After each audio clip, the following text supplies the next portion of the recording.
All right, people, welcome back to another installment of A Conversation With. Of course, I am Lou Rayo. Hope you guys enjoyed the last couple of videos. Today, I am accompanied by, is that the right thing to say? My That's good, it. That's totally fine. right? My good friend Julianna Ryan. Yeah. We're going to have a conversation today about mental health and how it affects us. Juliana, how are you? I'm good. I'm feeling good today. Keyword today. Period today. Yeah. So, all right. Now we had quite a bit of a little bit of a conversation before we even started the video. Yeah. Number one, I like the Christmas lights in the back. I said it before, but I'm gonna say it again for the viewers. Like it's very festive and colorful, and it's like the perfect amount of light. I love it. Thank you. You're welcome. And I like my background, which is um, where is this? I took this picture like 9 years ago. I think this is the Barnyard Arboretum. Is that what it is? The Barnyard or Bernard? Maybe the Bernard Arboretum. I don't know where I was, but it was an arboretum. I'm positive it was an arboretum because I didn't know the word, and I was like, hmm "What's an arboretum?" And Oh yeah. that's not what it is. Mm-mm. Anyway, so for those who watched the last couple videos, I had these conversations with people because I used to do this by myself and talk to myself. You've watched my videos, and people have watched my videos, and now I want to have conversations because it's one thing to talk to yourself and answer your own questions, and that in of itself is probably a form of mental illness. I like um, talking to other people, and we talked previously about what we're going to talk about, like where are we going to start. So I thought, or we had thought like weeks ago, since this is the pandemic and we're still very much fucking in it, um, no end in sight, Yeah. but whatever. Not going to go that much into that. Social media. We've been talking about it, you and I, a lot, and I've been talking to Yes. a lot of people about it. Is it That's good? right. Bad? What is good about it? What's bad about it? I mean, I personally think the good, what's happening right now. Two people who live miles apart can speak to each other via webcams and microphones or phones, cell phones or laptops.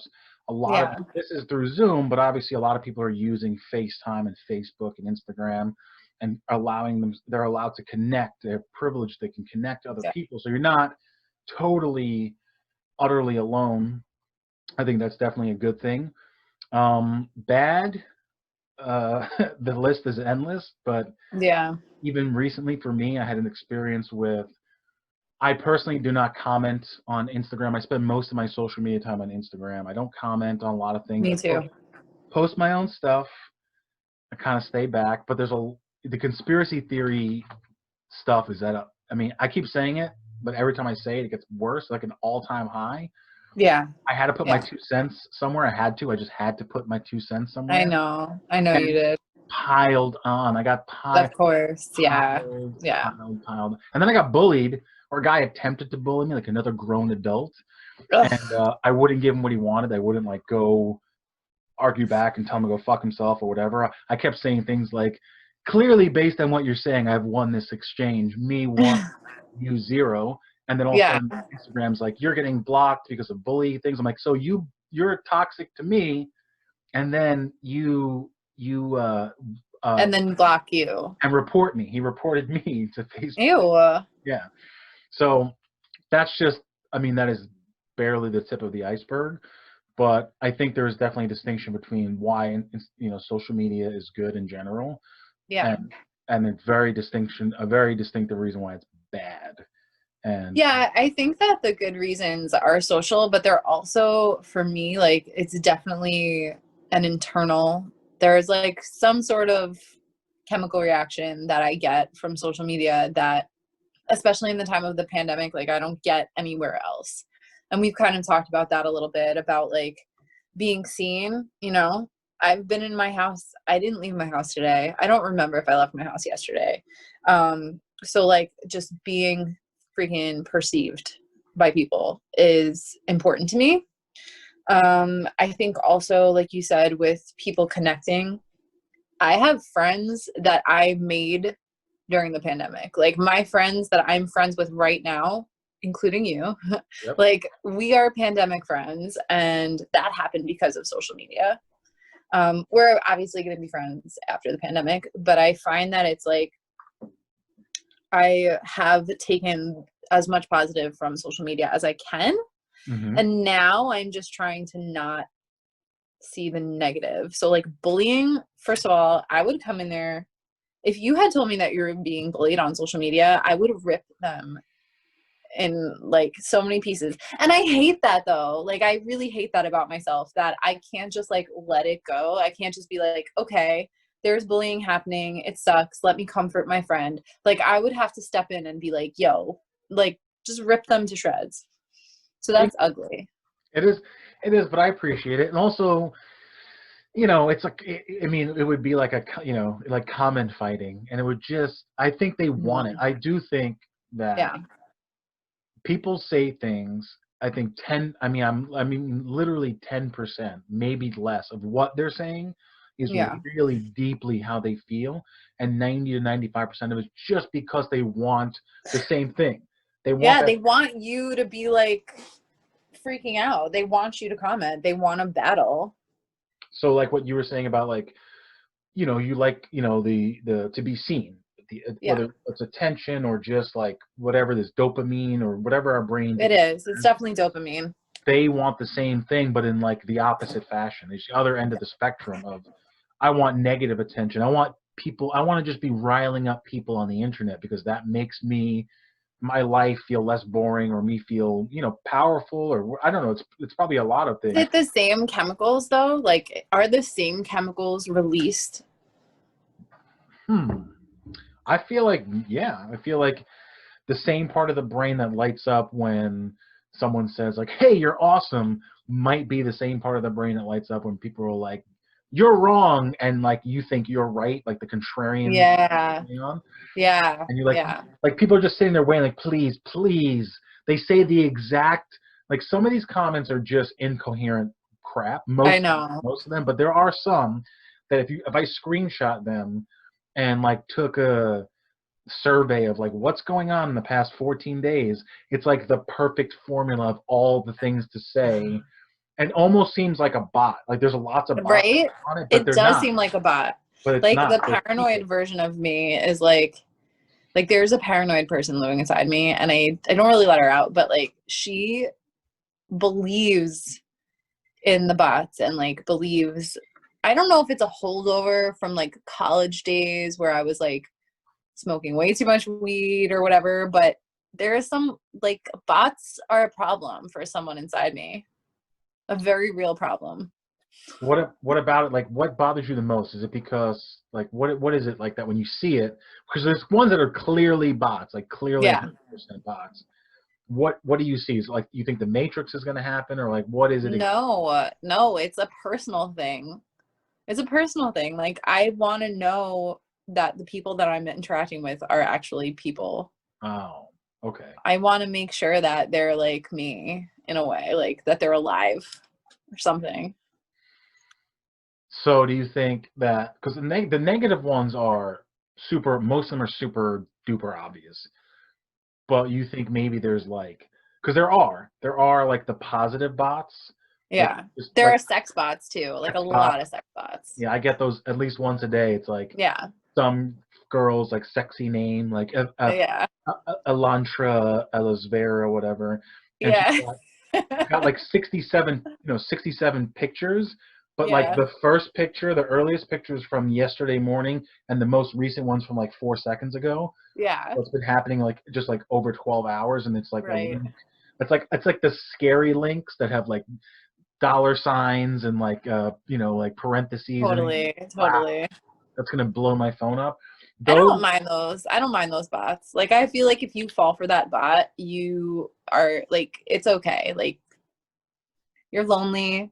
I understand. It's fine. Like it's not really a very deceptive bot, you no, know? not at all. The disguise is very flimsy. But what about, so you're saying like you want to make sure that the people you're interacting with, I mean obviously the people who you know, but let's say you get like a nice comment from a smiley face whoever, Yeah. and you don't know them. I know that feeling where it's like I have to go and look and see Yep. Yep. there's definitely telltale signs to a profile. Like, is this a person? I do that. If I get like a random, like, even if it's a like, I'll be honest, and I've never seen that person. I'm like, I have to check it out. I have to see if it's a real person validating my existence or if it's a bot trying to get me to click something. But like, what's really the difference? Not to get so deep about that, but like, why do I need my validation to come from a real human? Is that weird? It's not weird because I think, well, in one hand, that validation I think we all want or seek or get the hit from, you Yeah. know, that can be argued in and of itself of like what's good about it, what's not good about it. Now, go even like I said, not to go too deep, but deeper. Is it a person? Is it like an actual set of eyeballs Yeah. screen, or is it just a computer algorithm that's designed to like drive me to a certain part of the internet? Right. I could definitely see why one is better than the other Oh yeah. by a great Is it margin. like the choice? Like, oh, this bot did not choose to like my picture, but like a human made the choice. Is this like how God feels when he's like, love me, but you have to choose to love me? Yes. I don't I believe mean, that. It's maybe fine. I've been watching a lot of Hannibal, and they talk a lot about God. And Yeah. I haven't watched in a few days because one of the things we talked about it a little bit in the last episode, but just briefly, because her background was Hannibal Lecter's cell. And so I was like, oh, Hannibal. I can't watch it for like too many days in a row for too many hours a day. Not because it's like super violent or gory, which it is. Mhm. It's that I get like all like I start thinking in the rhythm of the show. Yeah. You know, like it's like a weird um it's not even like I'm in a fiction, like my real life's a fiction. But anyway, but talking about the dopamine. So like the dopamine, he talks about God a lot. That's what I want to say. He talks Yeah. Yeah. Yeah. Word. Hannibal Lecter. They every episode, or at least every few episodes, talks about like, is that what God feels like? Well, God drops a roof of a church onto a bunch of people. Is he doing it because he's like a fuck you trickster God? Or is he doing it to teach people a lesson? Is he doing what is God? Is God about power? Is it about this? Right. But really it's about um what does he say? It's about like it's indifference. It brings him joy. Good and bad to him doesn't exist. It's like a joy Yeah. thing. And to bring it back, I went out there a little bit to bring it back to what we're talking about. When I follow. you're posting a thing or I'm posting a thing or whoever does, if it's not a person, I think I do check, but a teeny part of my brain obviously, how do I want to put this? What happens if you stop caring and eventually, like in the future with algorithms and technology, I don't even want to think about it, 80% of the stimuli you're getting is not from other human beings. It's completely Right. generated just to keep us perked up and feeling good, so we keep cranking away at the machinery and making Yeah. stuff. Like, is that like a, you don't even know I you fear that. I you know, fear that. you don't even know like you have it. I don't even know it's there, but it's almost like a Mhm. biological, automatic response to like the silicon is taking over and the Yeah. biology is losing, and we're like pushing back, even though we don't even know we're pushing back. Right.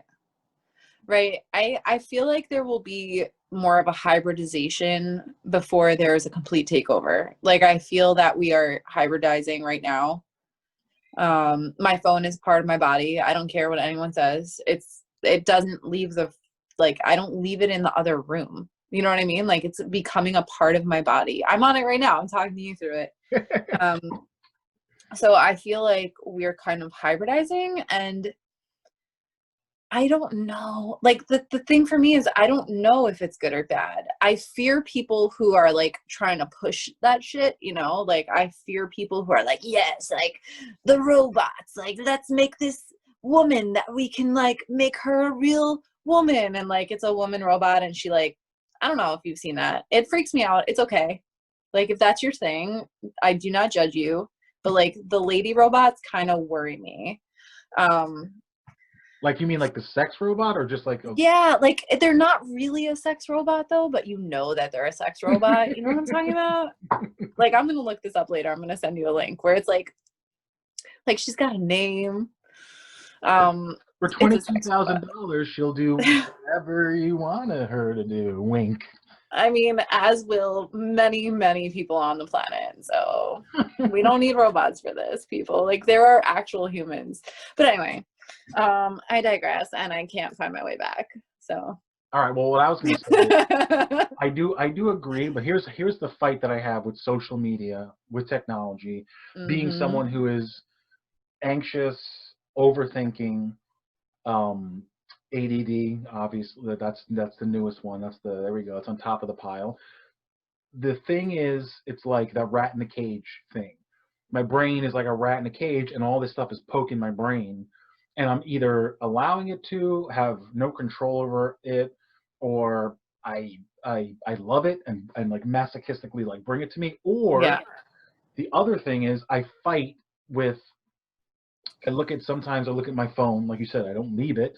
Mm-hmm. If I walk out the door without it, I go back and get it. I just go, Me okay, too. I get it later. No, it's got to be with me at all times. Mm-hmm. So my brain will fight and wrestle with, okay, is it the same thing that happened when the printing press came out and when newspapers were mass produced? That's really interesting. I have not thought about that. So like, is it just another tool in the tool shed, or is it a completely different animal altogether? Like in 20 years, are we going to get, because even like now with social media, I look at how it's progressing, and I don't even like to use the word progressing. It's escalating to a point Mm-hmm. where something is going to happen. People That's a are good word. people are either going to stop, like start smash, like not buying technology, going completely Yeah. off the grid, or we're in the infancy stages of social media, where in 5 or 10 or 20 years, it will it'll lose this addictive quality to it, and it will just become social. It'll be how we talk to each other across the world, across the room, whatever it is. Yeah. Because like we still are, we're like not only are we in a hybrid sense, we're the generations like in the in between. We were here Right. before it, and we were here during it, and we'll die before it progresses. But there are people who only know this. Like if Right. you're 17, you were born 3 years before Facebook was on the market, so you don't know a world without it. Yeah. So it's to them, my niece and nephew are on not on Facebook and social media, but they have iPads attached to their fingers at all times almost. Mm-hmm.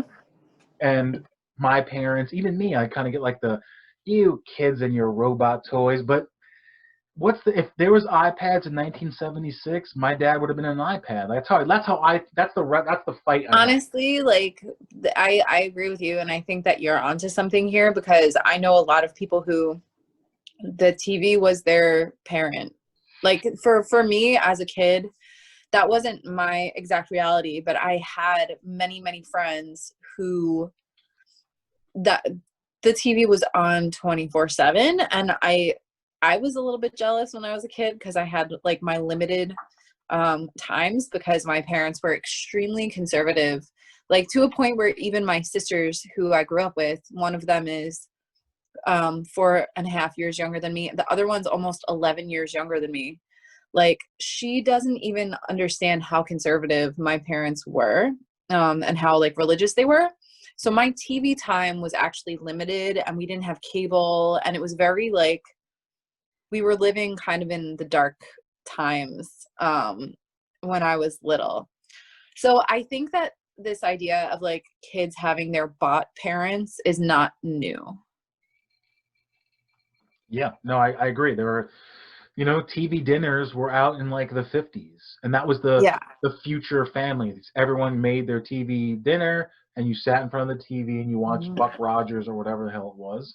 Yeah. And I feel like, speaking from my personal experience, we never did that. My family never like had dinner in front of the television. We still have dinner at the table with, I'm 37 years old, still at the table with each I other love that and about you. talking. Like that's amazing. And a lot of people, I guess, don't do it. That's why I guess maybe that's like a lot of you're not the only person that's been like, really? It's like, yeah, like how do you do it? And I feel like people do their own thing. They make their own dinner. They go their own separate ways. Right. But there's millions of people, and it's been for 70 years. It's not like a little while ago. It's been for like that for a long time. I said the TV was the thing, Yeah. and then after the TV, it was cable. HBO came out in the early 80s, and people are like, we'll never pay for TV. And like that's the same I feel like technology, I feel like we don't learn from our past, and we don't remember, you know, and I always have this argument with people where it's like, with all the things that we think are bad, but eventually become just like capitalistic, you know, Yeah. tools against us or for us, however you want to look at it, they're never going to say, never ever is the government or whoever is going to say, guess what? This is the way it's going to be now. Nothing is, TV is paid for. If they did it Yeah. 50 years ago, people would have been like, hell no. And they probably maybe would have stopped watching TV. But what they Right. do is they create a system where it's supply and demand, and they create a frenzy around it where it seems like it's your idea. Like, Right. I want that thing, that new cool thing. That new cool thing is cool. I want Yeah. it. It's like, well, it costs money. You mind paying any money? Like, no, I'll give you money. It's like, well, okay, well, if that's what you want. And then all of a sudden, it's like now, literally this year, it happened just this year. Netflix was the thing. Hulu was the streaming services, a couple smaller ones. And then Hmm. every company across the globe was like, we want our own. And if you want to watch things, Yeah. you got to come onto our thing. And Right. that is the future. I Where was just talking to someone about this, about The Office, like moving to Peacock, right? tomorrow night's the last night. Um, like if I feel, and this might be, I was just talking to a few people about this. Like, I got rid of cable because it was expensive, and I switched to like Hulu and Netflix and Amazon and Disney and HBO, right? I feel that I'm paying more now. I haven't checked the numbers, but like I think that I'm paying more now with the streaming services. And also like with things like The Office leaving Netflix, I'm like, I might just buy the fucking DVDs. Like, sorry to curse, but at a certain point, it's gonna be too fucking much, and I'm just gonna go back. Like, I'm just gonna go back to what made sense. If I want to watch The Office, I shouldn't have to pay a certain amount of money every month to watch it. I don't watch it every month. I agree. I'm thinking the same So, thing about yeah. buying the DVD. Now, uh, you still there? Are you frozen? Oh, you might be frozen. I'm Julie? here. Are you frozen? No, no, you were frozen for a second. All right, we're I'm back. still here. Um, Am so I here? yeah, yeah. Wait, Okay, good. it gives me a little thing. It's like your internet connection is unstable. Like, oh, great, thank Is you. it yours or is it It mine? just it just I told like that they use the word unstable too. Like, it said your it's internet connection. unstable. So I'm gonna turn my phone off so it's not taking up any bandwidth. That's another technology bullshit we have to learn. Anyway, so 8 years ago, 10 years ago, when I lived on my own, I did the same thing. I moved in to an apartment. I got cable. I had the modem, so I have internet. And then I was like, well, for one person, it makes sense. For a bunch of people, it's too expensive to do. But for one person, I got rid of cable. I kept the Yes. modem. I paid $40 a month for the internet. And what I did was I got Netflix, Hmm. and that's all the stuff I needed, and YouTube, which was free. But I pay. I'm one of those people who pays $10 a month, Yeah. so I have no ads. I haven't looked at a commercial in I can't remember how long. Yeah. But I think the people in charge, the corporations, much as we want to hate them and shit on them, they're the smartest people on the planet. They realize this is what's going on. People are getting Yeah. away from cable. They're getting away from all the hardwired services, and they're getting HBO Go for $7 a month, and Hulu for $7 a month, and Netflix for $10 a month. They're paying 30, $40 a month, and they have everything. Now, Netflix was like $10 for like 10 years. And then last year it went up a dollar, and then it went up a dollar this year, and then it just sent me an email like in January it's gonna be $15. Yeah. Yeah. And I'm just like, whatever, I don't care. I love Netflix, whatever it is. I Eventually know. $49 a month for Netflix, Totally. and Totally. and you're just back now. Netflix has replaced cable, Yeah. because they build their platform under the guise of we're not like that old thing. And then once they become the monopoly of the of streaming services, then they just go like, why don't we just do the thing that the people we crush did and make Yeah. that trillions of dollars, and they just flip. It's just these flipping of things because the bottom line is not service, it's money. Right. And I feel like as someone with no money, like I kind of admire it. Like you were like they're smart. As somebody who has like never really had a lot of money, and I say this as somebody who has privilege. I don't have wealth, but I'm taken care of. Like I have months of rent in the bank, and don't at me, like don't come at me about that. Like I don't know. I have money in the bank. What do you think, you're better Um than me? yeah, right? No, but like as somebody who this is new for me though. This having money is new for me, and it started in the pandemic. Like how fucked up is that it took a pandemic for me to get my shit right money wise? Like it's insane. I feel like a lot of people did the exact same thing though. Yeah. They got the shit scared out of them. I mean, me personally, same thing. I am privileged. I have this giant light here that's extremely bright. I mean, I have stuff and food and water and shelter and warm clothes, Yeah. and I totally have everything. My plan B though isn't to do what you did and get your shit together. My Mhm. plan B is bus, Mhm. move into a But rolling. maybe that's your shit. That's Like my that shit. you That's that's your fucking shit. I Like you dream got it about it. together. I dream about it every time I drive. Every time I park or walk out of my house and look across the street at the bus, which is parked across the street from my house. I think soon, soon. Yeah. I Yeah. want to sell it. I want to sell her because I'm not using her, and I only want to sell her. I don't want to sell it to like an electrician who wants to just fill it with tools and use it for a work truck.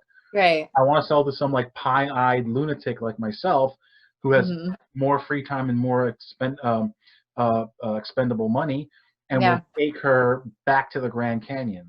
That's who Yeah. I'm going to sell it to. Like, I'm sentimental about it, but I feel you. I I feel you. And I agree with you. I think that you wouldn't be able, I don't think that it would be within your character or within like your soul to sell her to somebody who's just going to fill her with tools. Like, no, that's not your style. no, I'll let the ocean come and wash us all away before I do that. So, uh, That's beautiful. yeah, I just Very everyone's like, you got to dramatic. sell it. You can't keep leaving it in front of the house, and I feel terrible.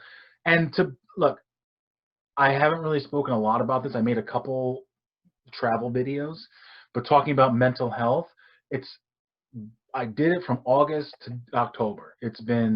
I've been home for over 2 months, approaching Hmm. 2.5 months. I Yeah. am still in the quiet moments of the night when I wake up in the morning. Like I'll get flashes of like Utah. Like Yeah. I look at the sunrise here and remember I saw some sunrises, and Yeah. I just took them for granted, like in the moment, because even though I was enjoying myself out there and I loved every minute of it, you still carry around the anxiety and the ADD or whatever it is with you. So like in the moment, you're like, oh, beautiful, and I just, I was like a gypsy. I was like I never know. in the same place for more than a day, And and we talked about that while you were gone, not to interrupt you, but I find it like really, really interesting because I have the same problem where I'll be in a moment and I'm like, I need to enjoy this moment. And then I'm like, how? Like, what does it mean Mhm. to enjoy a moment? I don't understand. Does it mean I take a picture of it and post it? Does it mean that I like take a private picture of it and then just look at it later? Does it mean that I don't do anything and just stand here? Like, what does it mean to enjoy something? What is standing still? What is that? What is even that? Never sit still in my mind. No, I'm constantly moving. I've been squeezing this little thing this whole time. I have And I my haven't I had to buy an indestructible pen, and then on the uh, last episode we were talking about fidget spinners, and my fidget spinners are all knives because Oh, I play with them because it opens and closes, but I also yeah. my desk. I'm gonna take a picture of my desk. I carved my desk and I carved little drawings into the desk and I stabbed the rubber because it fills me with such satisfaction to push the blade into like that rubber edge on the edge of your desk. Yeah. Oh Uh, yeah. ugh. Anyway, I understand. so, but yeah, I agree with you. I do the same thing. I'll drive out to the beach because I want to just see the beach. And then you get there and you're like, do I take a like does it if I Yeah. don't document it, is it gone and it doesn't matter? Or if I do document it, am I tarnishing this moment? Or if I Right. stand here and do nothing, how long am I supposed to stand here? 5 minutes? I know. I 30 know. seconds? It is that's the overthinking taking I'm the same exact taking way. over. And I did Sometimes it. I just like I'm like maybe I should just meditate right now, and I do believe in meditation. I will get into bouts where I'm meditating consistently every single day, and then I will go like 6 months without ever doing it. I'm that type of person where Yeah. I'm like doing it or I'm not doing it. There's no just me deciding today that I'm going to meditate. Like it has to be a lifestyle. But I find that while I'm trying to enjoy a moment, I might like in the past when I was very religious, I would have like said a prayer, like, oh God, thank you. But now that I'm not in that, what do I do? Like, oh universe. That could be nice actually. Thank the universe. I do that. I did it today. I say thank you often, and it's to nobody because I don't believe anyone's listening on the other end of the tunnel. But Yeah. at the same time, I think everything is listening. So me, Right. the Right. elements, whatever you want. That's why I'm agnostic. I was atheist when I was like a cynical asshole know-it-all, but I think Mm-hmm. the truth is, and I saw a comedian just talking about this, and I was like, that is exactly what I am. He's an agnostic because he doesn't have the balls to be a full-on atheist. Like me neither. Because Me one, neither. an atheist, not only are you like you don't believe there's one God or any God, but like you kind of I think, and I'm totally judging and presuming on a whole group of people who are atheists or whatever, but it's almost like you're poo-pooing everyone's whatever it is, whether it's Mm-hmm. Cthulhu or you believe in flowers or you worship the sun or you're a Muslim or whatever it is. It's like Or no, astrology. there's nothing. There's just Yeah. black oblivion, and there may very well be, but I kind of feel like, no, I like my thing, and my thing is I do that. Today, working on Yeah. a car, the first car I worked on was a fucking monster, and it took forever, and everything that could go wrong goes wrong, like everything. Other than Of the fact course. I didn't cut any of my fingers off, so like that's a plus. But Yeah. then I say this to myself all the time, like I never had, and I don't know if it's like factually accurate. I never had 2 bad days in a row. So if I'm having a shitty day or I'm doing something right now that I don't want to be here, I don't want this to happen. I feel like I have no control, whatever. The next thing will not be like that, and that's what happened today. So one thing is pissing me off, and I hope like the thing's not going to happen, whatever it is, and it doesn't, and it goes smooth, and I just say thank you. To who? I don't. Oh, I'm not talking to anybody. I'm like I just feel like I almost feel guilty for bitching and just being in my head like, I fucking yeah. blah blah. I almost feel like ungrateful because then the whole wave of all the other stuff comes in. It's like we're in the middle of a pandemic.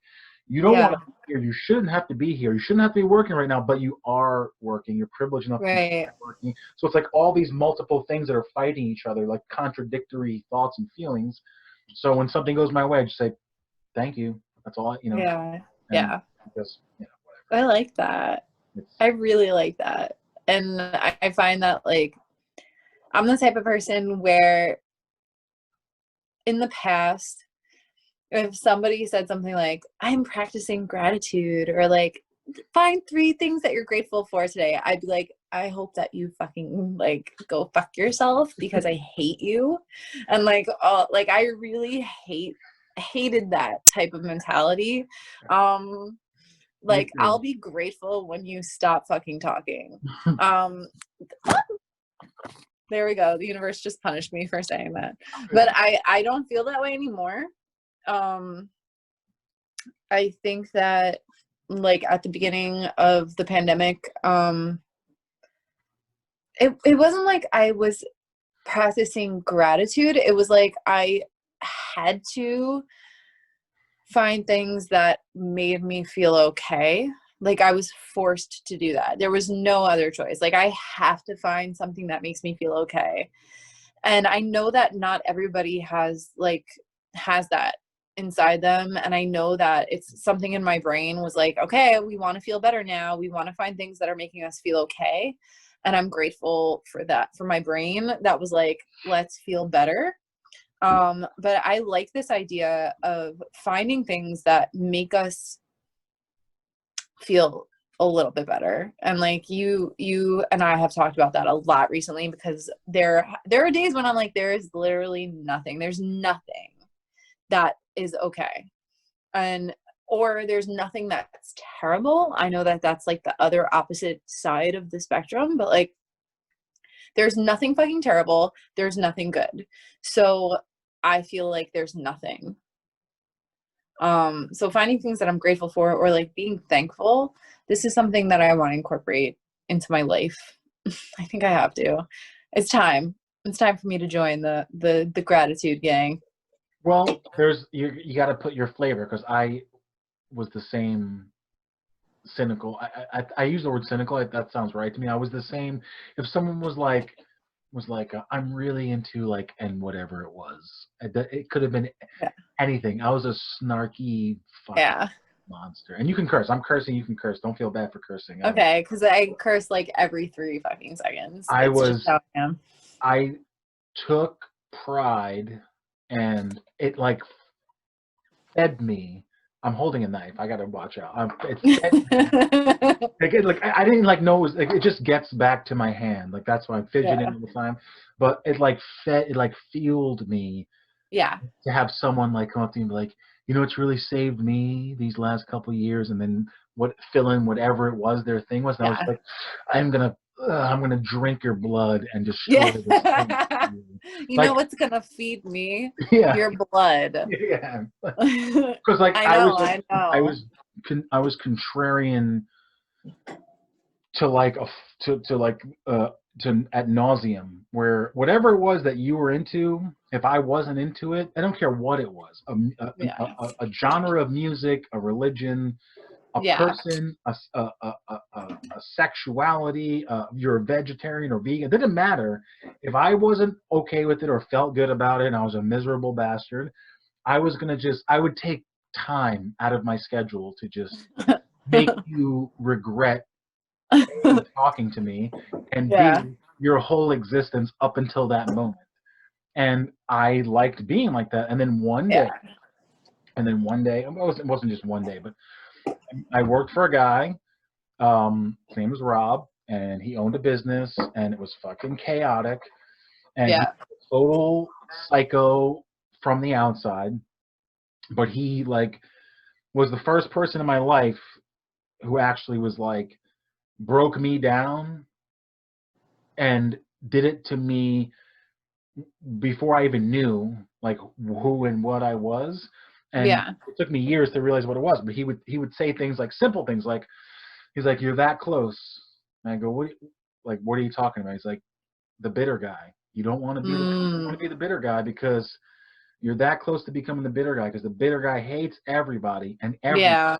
and he's alone. He thinks he's Mhm. right. He thinks his way is the best way, and whatever it is, and he's the smartest and has to be but he's miserable." And I was like, Yeah. "That's not me. That's whatever. I have friends, and I have a girl. At the time, I had a girlfriend, and I was like, I'm fine." And then like 3 years later, I was like, "Oh shit!" Like he was 100% Yeah. right. So I try to look at stuff in like that lens of one. I definitely don't know. I don't know. Even the things I'm Mhm. like, I do know things, but like even the things I'm like, I think I'm sure about, like I'm probably not 100% on. Yeah. And also, like you said, all right. So we were, a couple weeks ago, leading up until recently, you were in that weird middle black gray hole where it's Yeah. not everything's not the worst or terrible, as you said, but nothing is good, nothing is terrible.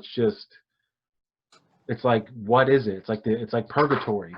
And It to me is more painful than pain. Like it's more painful than pain, and just my own mental health has always kind of been extremes, like we were talking about earlier. um I find that I was raised to thrive in the most fucking horrible pain. Like, I was raised in pain. So I know how to like navigate that. I know how to navigate trauma and like extreme trauma and extreme devastation. I know how to navigate happiness because I feel full of good chemicals and I feel good about myself and I'm motivated and there are things that I want out of life. But then when it's like the middle ground, I'm like, I don't know this. I don't know how to just go forward with my life when there's nothing immediately in front of me. Like, there's no immediate danger. There's no immediate happiness and joy. It's just like the future is like blank. And I don't know how to deal with that. I don't know how to navigate it. I don't know how to like feel okay about myself.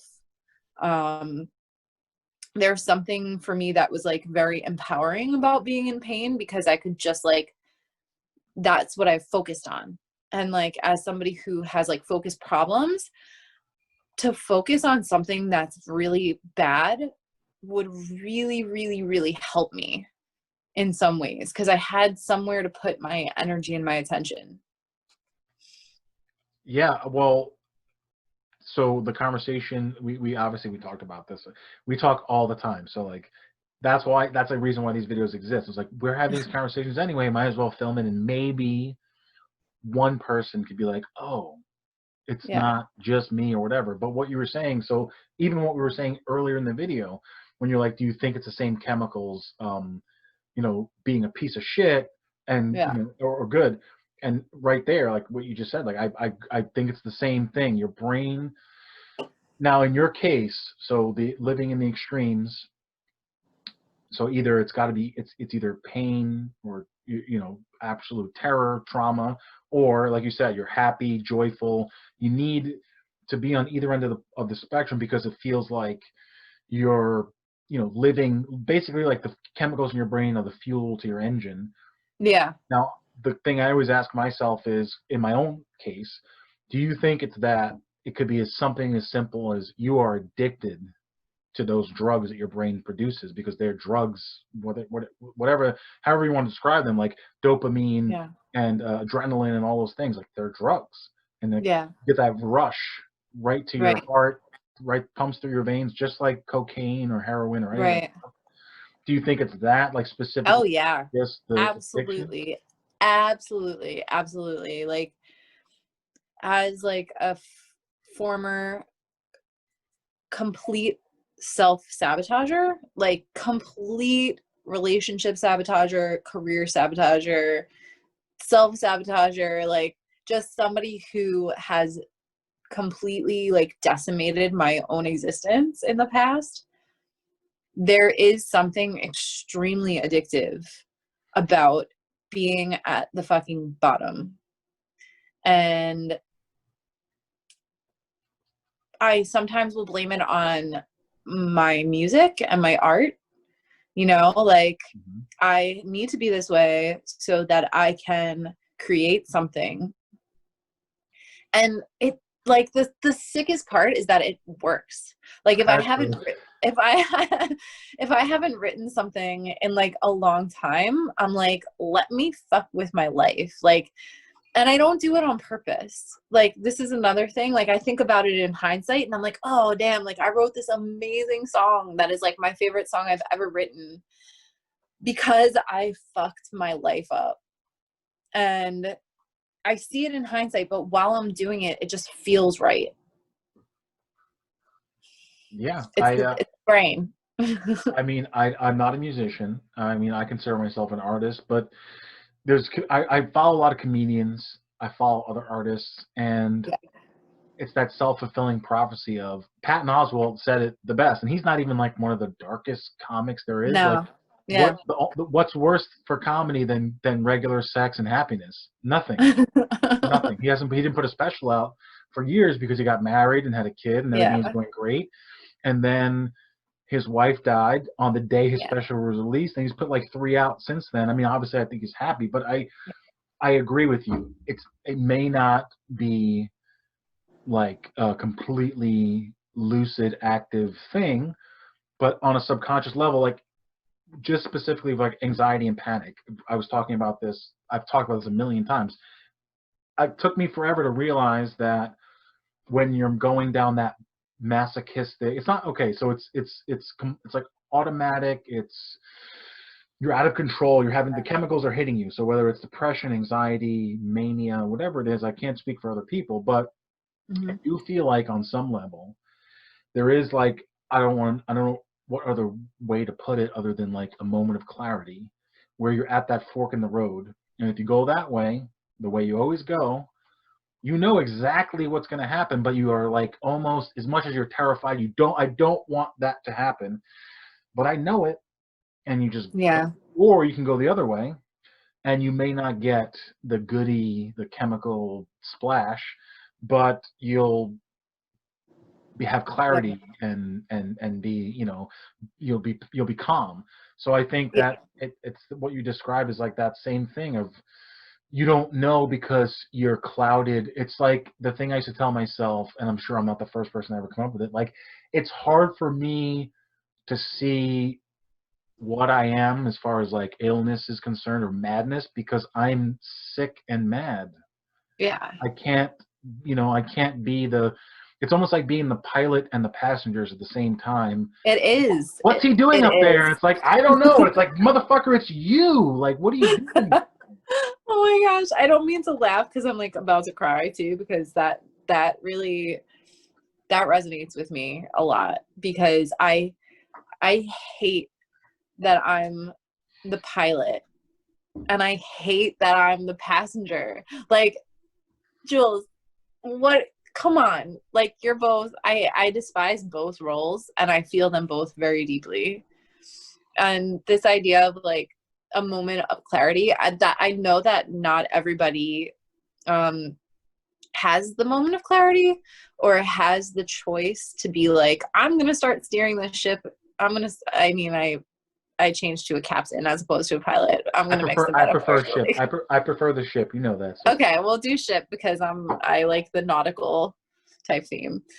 Um, Not everybody has the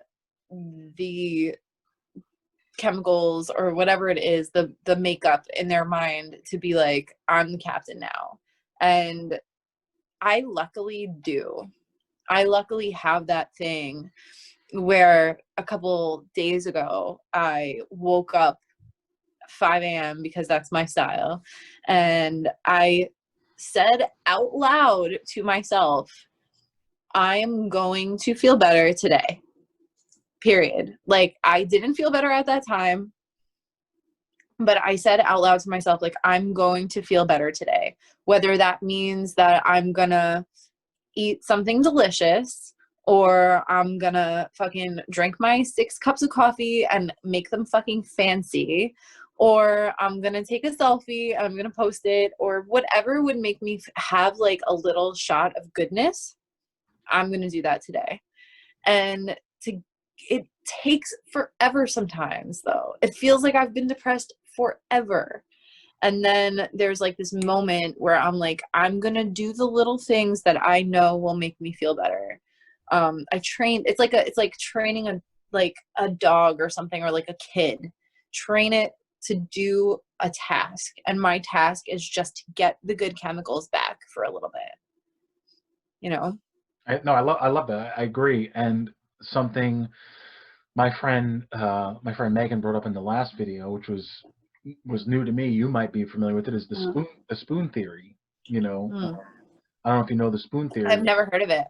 So me neither. So I looked up. There's a chart. Basically, what it breaks down to is, and it's for. I guess it's not just for like mental illness, but it's like any handicap of any kind. Like everybody has, X amount of spoons for the day, 50, whatever it is. And even I know I'm destroying it. So those who know it, please correct me. But so basically, like waking up is a spoon, going to work is 2 spoons, doing certain activities is 3 or 4 spoons. But like somebody who's got the average human body and the average human brain chemicals maybe has 49 spoons. But then if you have bipolar disorder, or you're chronic depression or anxiety or schizophrenia, you might wake up with 12, and Mm-hmm. now before the day's even started, you're out. You're out of spoons. Yeah. And I like what you said about, telling yourself. I used to laugh at stuff like that, where I would read about things like people would come up with these theories about if you just smile, make your like actually put the muscles in that arrangement in your face, you will trick your brain into thinking you're happy. I'm like, that sounds like bullshit. And it's Yeah. not like if you are having a PTSD flashback, smiling is going to just snap you out of it. But in certain instances, that's just one of the ingredients to the stew that will make you feel better. And what you did was, I think it's awesome. It's not like Yeah. corny, or the way I look at it now. You changed my mind about this. I used Yeah. to think everyone's the same. Some of us are a little bit off, and some of us are not. And you're like, no, like we're not all the same. We're not all working with the same stuff. And you're right. We're not all working with the same stuff. Some people just can. The thing that may take me or you, or the word that you gave me was neurodivergence. First time I heard that word in my life. Like somebody who I require so much more energy to Yeah. just get out of my bed. It sounds Yes. I fight with myself like you're a lazy piece of shit, Mm-hmm. Yeah. but it's not. I mean, I get up every day, especially now I'm working again, but it's like this, like you said, like training a child. I feel like every day, it's almost like having like long-term memory loss. And every time I wake up, I gotta do it Yeah. like 50 First Dates. That's a corny movie. I Whatever. hate that I movie. watched it. I enjoyed it. Oh, I like Adam Sandler. I like Drew Barrymore. me I don't care too. what anyone Me says. too. Ah, But are you I'm using back. your new tripod or no? I am, and I don't have it hooked up. The problem is my feet move a lot. It's complicated. All right, so Just understand that it's my feet. I understand. But like that, like I wake up every day, and no matter how great the day before was, or how much I like built myself up, like yeah, like we figured it out. Yeah. Yep. We solved the Hellraiser puzzle. We know what to do. Yep. I wake up the next day like, oh, who was that yesterday? That wasn't Oh me. my God. That guy. I feel that so hard. That guy was I full of feel shit. that so hard, especially because like, and we talked about this a little tiny bit today, but it's like I feel that no matter on days when I wake up like that, it's like no matter how much progress I've made or how much better I've felt, it's completely erased. Like there's no progress. I'm not doing better at all. And in my mind, it feels that I've been this way forever. Whereas, as an objective observer and somebody who speaks to me on a daily basis, that's just not true. Yeah. Like I am not a completely empty shell all my life.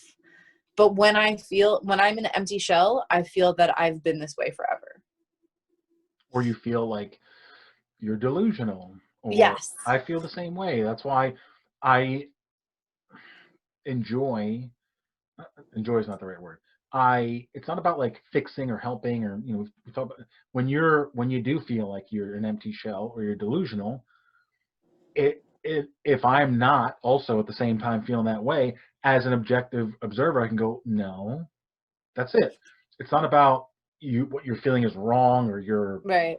you're incorrect or broken or whatever. You could tell yourself whatever you want, but it's like from here, I can definitely um, uh, not steer your ship, but like help you keep your Yeah. hand on the wheel. Just like I know how it feels and I know what you think, and there's nothing I can say like, I don't like when people do this. I know they have good intentions when like you're in a state and they go, just don't think about it or calm down. It's like Yeah. I get what you mean, but like I might, I don't do it, but I have the urge to like fuck you. Yeah. Yeah. If I could just calm down and not think of it, I wouldn't be, we wouldn't be having the Right. conversation because I would just be doing it. I 100% agree. And like it only helps me when what I'm feeling is validated. And I don't need the validation from others as much as I might think that I do.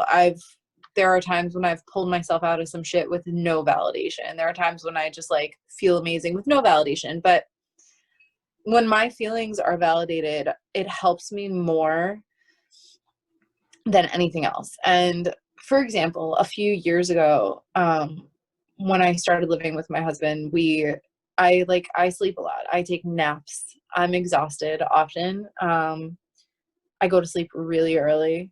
And I remember him saying to me, like, he's like, I know that you're exhausted because your brain works overtime. He's like, you must be so tired because of your brain working so hard. And him seeing me like that, I felt seen, I felt like That's great. not being called lazy. Not only did he not say that I was lazy, but he was like, no, I understand that like your mind is just non fucking stop. And to have somebody understand that and see that and be okay with it, so important. It is. So important. That's amazing. So I feel like when I hear that, what I love about that is the obvious thing, like you were seen by the person in the other room, like that. But also, it's like that. I understand where you're coming from when it's like I don't need or want, like technically want someone to be like, "Are you okay?" or whatever it is. But when someone is using observational skills and can just like tell something isn't right or why is this or whatever, instead of just Yeah. going like judging from what the symptom. They judge the symptom, like you're sleeping or you're lazy or Yeah. you're scatterbrained. It's like that out of the blue surprise. It's almost like coming home and like we're having ice cream cake for dinner. You're like, oh my god, it's like that same chemical in the brain where you're like, yes, I wasn't expecting this, but I want it. I Yeah. want it just as much as you want me to have it, like Yeah. that kind of thing. And And yeah. like to not have to explain it. I love that. Hmm. Because to try to explain, and so much of what we talk about together is like trying to explain to the other person like what the fuck is going on in here. Like Hmm. it's so hard to explain. We could do 50 of these videos and never even start to understand what's going on in each other's minds. So to have somebody else just be like, I know that your brain is working really hard all the time and that you can't stop it. And for me to not have to explain it. It's just like, I need this. No, I think that's, someone like yourself or even like myself.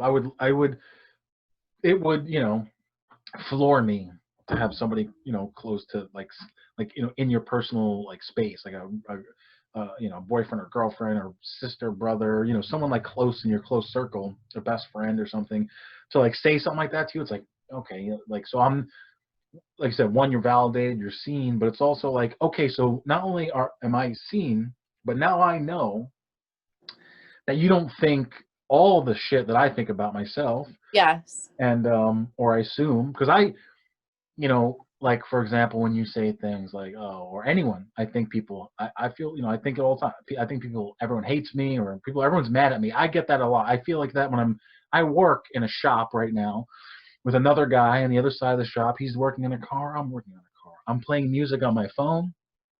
Sometimes he is. We don't really talk, because I'm focused. That's the ADD. I either can't focus or I'm like laser focused. Yeah. And all I'm thinking the whole time is that if I'm working faster than him, he's mad at me. If I'm working slower than him, he thinks he's better than I am. Yeah. Um, if my music if a particular song that I like, or like Spotify just decides like you had this in a dream and we're gonna play this for you, and like maybe I'm like judging myself from so many different dimensions Yeah. that it's a miracle, the work that I do, that I don't cut my own hand off most of the time, That's because right. it's like a multitasking I can't even describe, where like tactile, I am in this car. One wrong move and I hurt myself or I destroy something. But at the same time, I'm thinking of 17 other things, and they're all ridiculous. Like is he judging me because I'm listening to this song because Yeah. it's too synth pop, you know, retro wave, whatever, or Yeah. because it's too whatever, like, and all Feminine or something. Like, yeah, oh. and the reality is all he's thinking about is I don't want to cut my fingers off and I want to get this job done quickly. That's all he's thinking about. Mm-hmm. Granted, Yeah. I think a lot of that, um, I think the chemical imbalance is probably at the core, the gooey nougat core of being like how you just described and how I just described. But it's also because, and I've had this conversation with close people with me a lot. When I'm sitting at dinner with my family or Thanksgiving or wherever, whenever we're just BSing, I don't like chit chat, and probably this is why. Because when people get a chance to chit chat, if it's not about something, it's about someone. Yeah. And then by the time I was 14, maybe younger, you realize that like everyone is judging everything everyone else is doing. Yeah. And you only hear the stuff that isn't about you. So I was probably naive for a long time. Like, no one's talking about me. Everyone loves me. I'm adorable. Blah, blah, No, blah. because they have a separate chat. Yeah, exactly. that And that is the number one fear in my that is my number one social fear right now, and probably this entire year, is that there's a separate group chat from my group chat, and it's about how annoying I am. Like, there's a chat named Jules is annoying. And then I do this thing where I imagine that they have like a schedule where they have to pop into the regular group chat just to make sure that I don't catch on. They're like, "Oh, who's going to talk to Jules in the regular chat today?"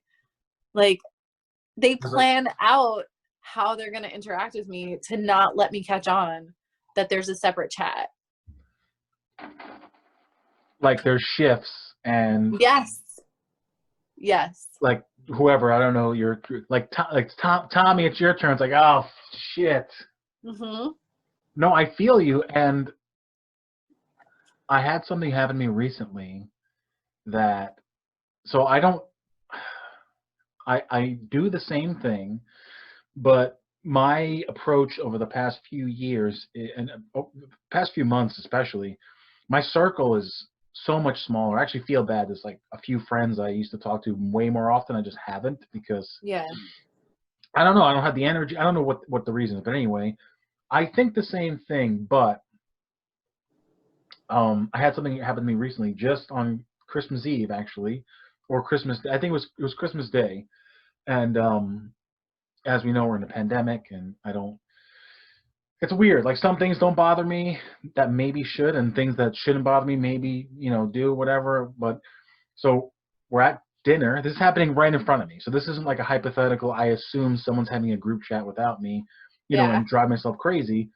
And we're having dinner. And if my family watches this, they'll see it. And I still don't know what it was because I actually let it go for the first time in my life. But I'll explain. So they were talking. I'm at one side of the table. There's a conversation I'm not involved in, but I hear my name said out loud, and I go, "What?" It was my mother, and I go, "What are you?" And she's like, "Nothing." And I was like, "All right." I take a beat and I go, "No, I heard my name. Is there a question you have for me?" Like I didn't know what was happening, and then it dawned on me. They were talking about some COVID related something. And there has been a group chat without me about not bringing it up in front of me because my gentle brain can't take it. I'm assuming that's what happened. I don't know. But Yeah. my name was said. I said, what? What? Nothing. Okay.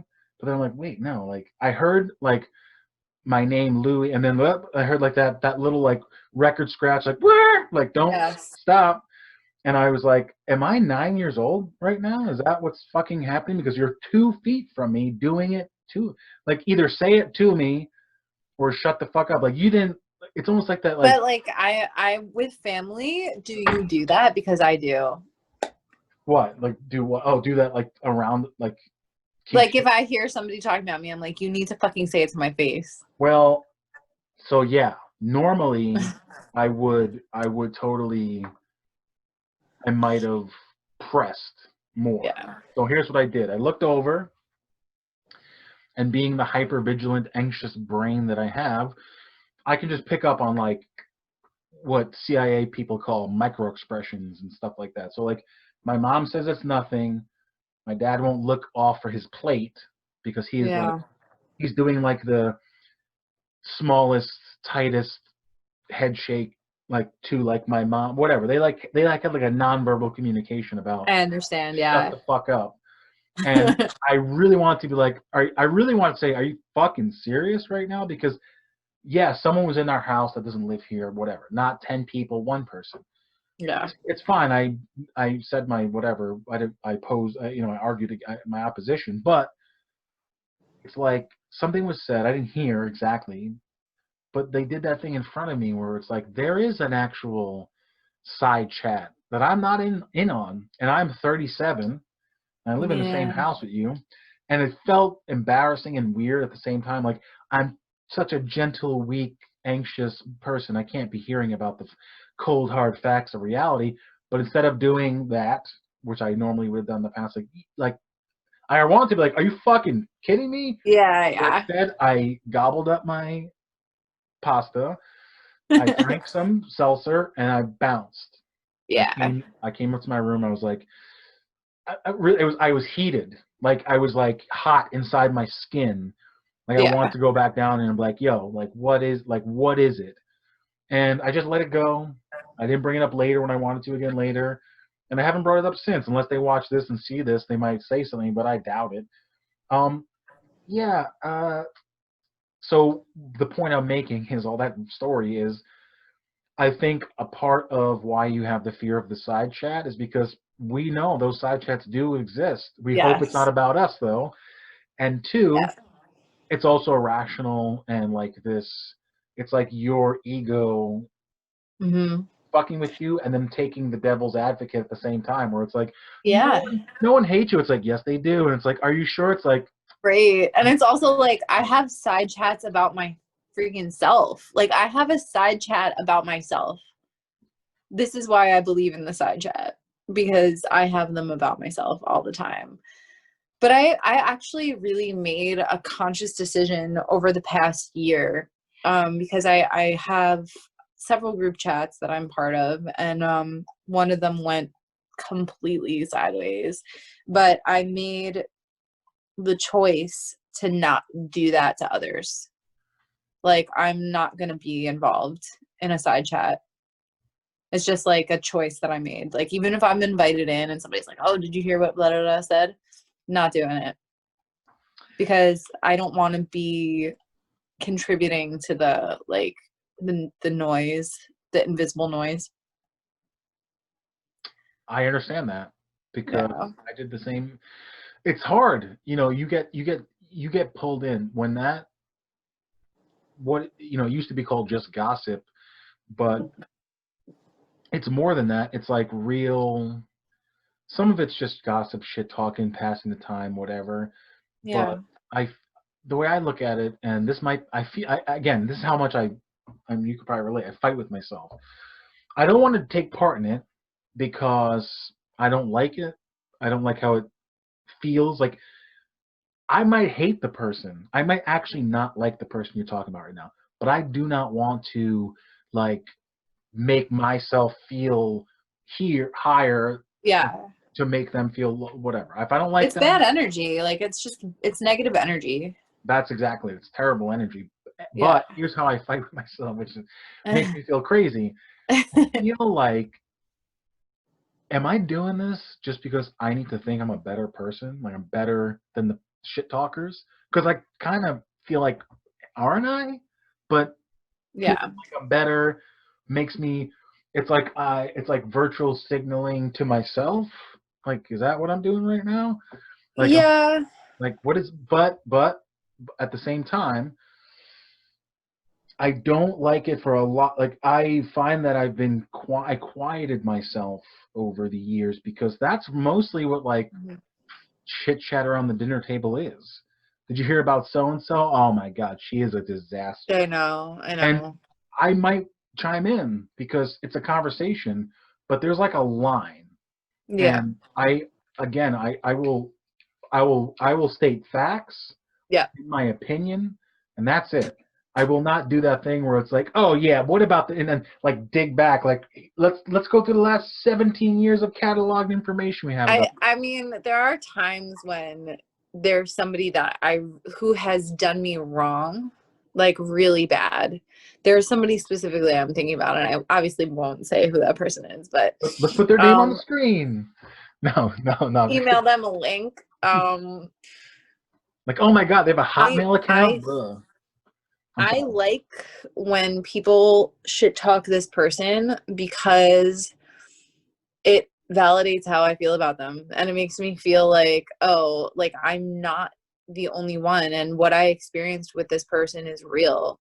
Like the mistreatment that I experienced from this person is not just made up. So there are times when I'm like, it helps me to hear somebody talk shit about somebody that I don't, that has hurt me. I understand that. Well, Yeah. all right. So now that here's how my brain like slices all that stuff up. This Yes. is personal. This person personally hurt you. Yeah. So I think that's fine to hate them and love when someone else joins your team or whatever, however you want to look at it. It's a good feeling. Like there's that saying or that meme or whatever that's like, your best friend is your enemy's enemy. You know, I feel that sometimes. Well, yeah, I mean, but at the same time, like, do you, with the whole, so what you said was, and I'm sure we've had these conversations a zillion times, but obviously now it's all on film. There's nowhere to hide anymore. No, it's the validation part of it. The validation part of it. Now, when you say, so you know for a fact this person did what they did, whatever it is, you felt how you felt about it. Didn't feel good. You felt like shit. It was terrible. Yeah. Whatever those variables X and Y are. Now, in your particular case, dealing with like the validation of like just your like general, like validated to be seen, the traumatic parts of the brain, is there still a part of your brain that's like, even though it totally happened, you know for a fact it happened, that you're still a little bit going like, but did that? Yes. Yes. That's like my number one fight with reality is like, I cannot be sure that my experiences are valid, or like that my feelings about my experiences are valid, because I can state what actually happened in great detail, almost annoyingly great detail, where it's like, this is why I write music, is because it needs a filter, because there's just so much shit that I remember. But I think that the idea that I didn't overreact, that I'm not irrational, that I'm not sensitive, like these are things, and these words that I'm using right now are all words that were used to describe me when I was very, very young. So like, I'm trying to prove the voices, whether they were my own or my parents, like wrong. Like I'm trying to prove them wrong. Like I'm not irrational. I'm actually extremely rational. This is something that I've had to try to prove my entire life, is like, no, I'm not irrational. I'm not illogical. I have a very sound grasp on logic and reason, you know? I agree. I agree. So that's where it comes from, is like not wanting to be overreacting about things, not wanting to be irrational. The irony to me, because I agree, there's no, like, you are logical and you are rational. The irony to me is that you questioning that fight of whether or not you are or aren't is like the only thing that may be illogical. You know what I mean? Like, you're logical, you're sound mind, and then that little devil in there goes like, but are you?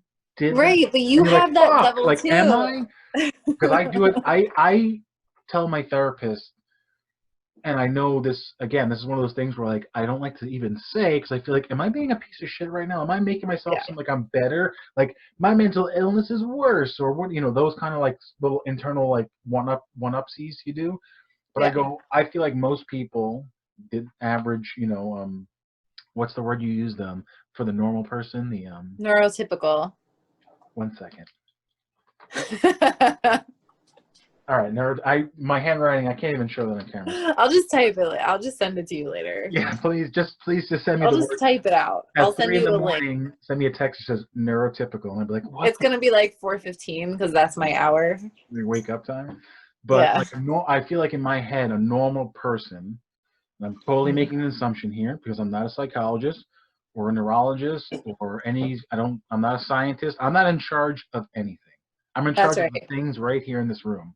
That's Um, right. but I feel like most people, neurotypical people, there's two people. There's two voices. There's the voice and the other voice. It's both them. And there's people have struggles. They struggle with whatever hardship, whatever the things that we are in life. They have like their should I, shouldn't I, indecision. Hmm. Yeah. And I feel like then some people might have three. It's like should I or shouldn't I, and then there's the other one like circling around like the rings of Saturn. Just like playing devil's advocate and taking Oh yeah. both sides. And then I feel like there's like a fourth or a fifth. In my brain, sometimes it's like multi-layered confusion to the point where Yes. like I don't even know who I am anymore. Oh And yeah. I just will abandon ship altogether. So it's like, should I, like, do people really think I'm this way? It's like, I don't think so because blah, I'm making my own argument for my own self. And then that Yeah. third voice is like, yeah, but you know that you do this. And then the fourth voice is like, but also, and then the fifth voice is like, I think, and you're like, what the fuck I is, know. I know. and it's just And then there's like a voice. The one that annoys me the most, or the one that is like the most troublesome to me, is the voice that's like, it doesn't fucking matter. Like, none of this matters. You don't matter. Who cares? Like, the who cares voice, man. The yeah, who cares voice to me is the demon. Like, that's the one that it's like, oh, demons exist. It's my who cares voice. She's so apathetic and so just like it's crueler than saying mean stuff, is to be like, it doesn't matter to me. I know I agree. I mean, like we talked about it, like you a couple weeks ago like got stuck in the hole of it's not even like I'm extremely sad or I'm extremely mad or I hate this or it's like that apathy monster, almost like Yeah. the shame wizard from Yes, from Big Mouth. right. It's like that. Exactly. I talk about this show all the time because as Hmm. much it's about dicks and vaginas and Hmm. whatever, they did a damn good job talking about shame and Yes. depression and anxiety. They made it funny and colorful and it's cartoons and blah. But those of us out there, because when I was a little kid, I didn't have like I always hate interviews with people who are like when I was 7, I knew. I'm like I didn't know shit until like I was No, like 29 years old. Like I still don't know anything. yeah, exactly. Like I don't. When people were like, "Well, I knew at this time that," I was like, "You knew something?" Like I was like, I feel like I just came alive in like 2009 or something like that. Like Yeah. it's all was a blurry, depressive, gray, slushy mess. And then one Yeah. day I was like, I don't like the slushy mess. And then Yeah. that wasn't the end. That was the beginning of 10 more years of like, all right, well, and then just 4 weeks ago, I was listening to an audiobook for fun that I thought was about procrastination. This is the third time I'm talking about it, but still, it makes me almost laugh a little bit where I'm like, oh, this book's not about procrastination. It's about a woman who was researching her son's ADD because she thought he had it. He wasn't undiagnosed. She found out she had it. That sucks. And then 45 minutes later, it's like, okay, well, this completely, like, it took me out of the book Yes. and I stopped listening. I was all in the internal dialogue, which of course is probably what ADD is also. And I listened to that book twice because it's only 2 hours long, Yeah. and just like stuff like that. Like I just went on a whole rant there, but like yeah, it's just like this weird, multi-layered, multi-dimensional, multifaceted juggernaut. But it's you. Yeah. It's not an outside entity. You can give it a you can give it a name. You can definitely, I guess, in like some people's cases, be very specific. Like, like people who, like, you talk about trauma, like with your parents or your religious upbringing or whatever the circumstance. Like, some of it's Yeah. completely lost.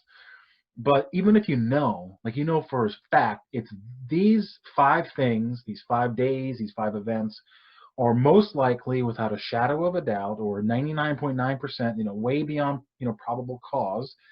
They're the things. I remember them. I remember what it smelled like, what it looked like, what it tastes like, what it felt like. I could see it, all 5 senses. Doesn't make it like now you can make an elixir and stop the thing from happening. It's like Yeah.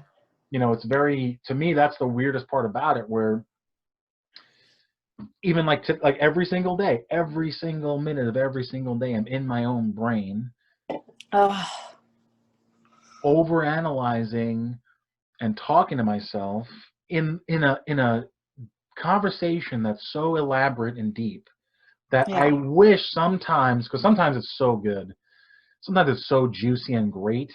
Like, I But it would, might not even be words. Like sometimes I experience like this juicy, beautiful thing inside myself, and it's not even in language. It's just well, pictures and can you give sounds. can you give us an example, or like you can't, because it's abstract I alien. mean, I think that I pair to get from the abstract to reality. I do pair moments, times of day, colors, specific sounds with certain like abstract feelings. Okay. So like 2 days ago or whenever the last time it was sunny was, I was walking and I had this idea that like what you were just talking about, like I'm always going to be trapped with myself. It's always going to be me in there. Hmm. It's never going to be someone else. This is it. This is who I have to be inside of and with at all times. And like I kind of paired that thought with the way that the sun looked through the trees. And it made it better. It was like, "Oh, I'm me." And it was like where you parked your bus in the Stop and Shop parking lot the other day, and it was like the sun was coming through and it was kind of setting, even though it was 4 o'clock. It was like the sun was setting, and I'm just like, oh, I'm stuck with me. And like this combination of the lighting and the colors and the coldness of the air, it just kind of settled inside me like something really good and really beautiful. I love that. I do the same thing in the same way you described, to the like what I'll so exactly how you described. So what I'll do is I will be in my head, and all of a sudden I will, even if I'm not in the actual physical, like let's say sunset, Hmm. I'll put myself in either one I remember, or like what I consider to be like the perfect thing, which usually is like the sun coming through like leaves, lots of leaves, Yeah. that kind of thing. And then I can, like, almost like turn down the hue and the tone and the warmth of the light. I can make it like just perfect. Yeah. And I almost sometimes even fight with that, where I go, is am I doing this because so many movies do this? They take these delicious moments, these wholesome things. So what if it is though? Like that's the thing. Like so what if that's why you're doing it? All right, so there's one of my that's the biggest problem, that I can't most of the time just be like, so what? You know, So me what? neither. It's Me neither. And like not a big deal. I envy that in people. I really do. And I can say it to you. I can say the so what or like whatever's to you. But I envy the people who have the whatever inside them Hmm. and the who cares and it's fine inside them. I don't have that. Like maybe neurotypical people have the 5 or 10 voices inside them, but they just know which ones to follow. Which makes Like me so much more angry. like maybe they have those voices and they're just like, okay, this makes sense. Let's go. And they just do. You're They don't, probably you right. know. You're probably right because I watch decisive people do just that. Take the thing or things that I might juggle for minutes, hours, days, or weeks, and just kind of go like, should I have no, no, that. Yeah. And it could be about bagels, or it could be about buying a house, or it could be about whatever. And only after the fact am I like amazed. In the Yeah. moment, I'm like, I don't care. Just let's whatever. Like I find that, and this might be ironic, in relationships that I've been in, someone like me who's so indecisive, I feel like I don't know, I can't tell if like I'm pushed to I be lost you. up. Wait, give it a second. Give it a second. My internet's still here. It's still good. Let me see. Can you hear me?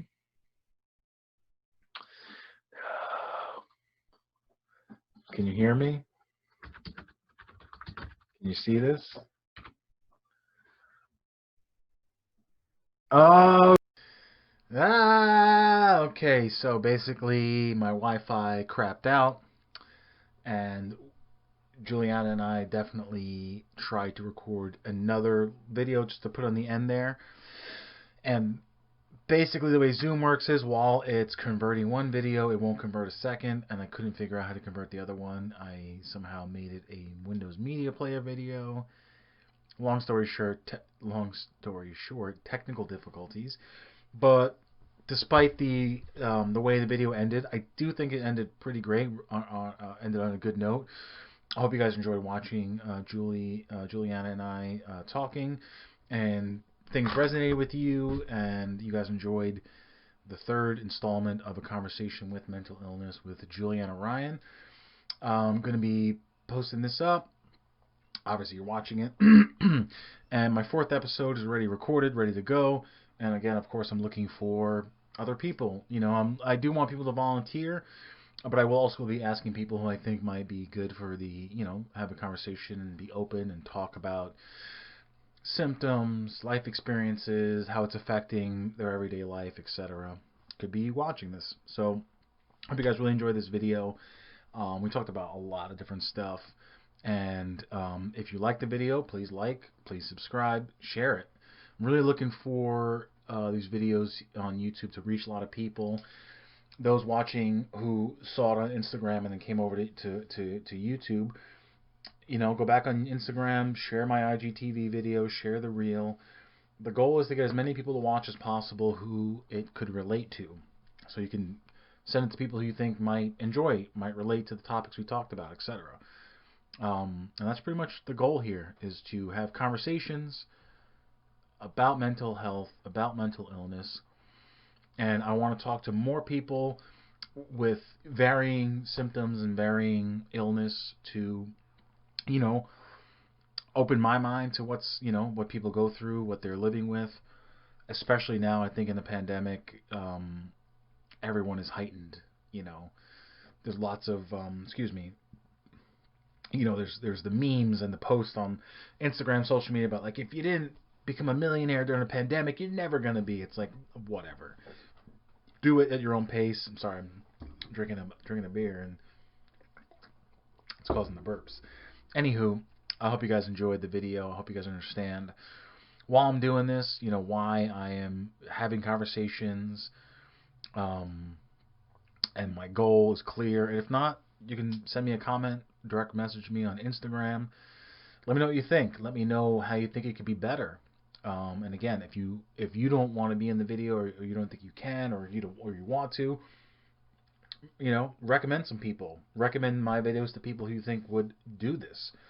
Who would sit with me on Zoom for an hour or 2 hours or 3 or 5 or however long, and would talk about their experience and how they're doing now in the pandemic, how they've done over the past 10, 15, 20 years, and how different aspects of their life are affected by it. You know, how's work, how's relationship, friendship, family, social media, all that stuff. I really want to, see, how things are going now and how things have been going, and if there's progress or if there isn't, all that stuff.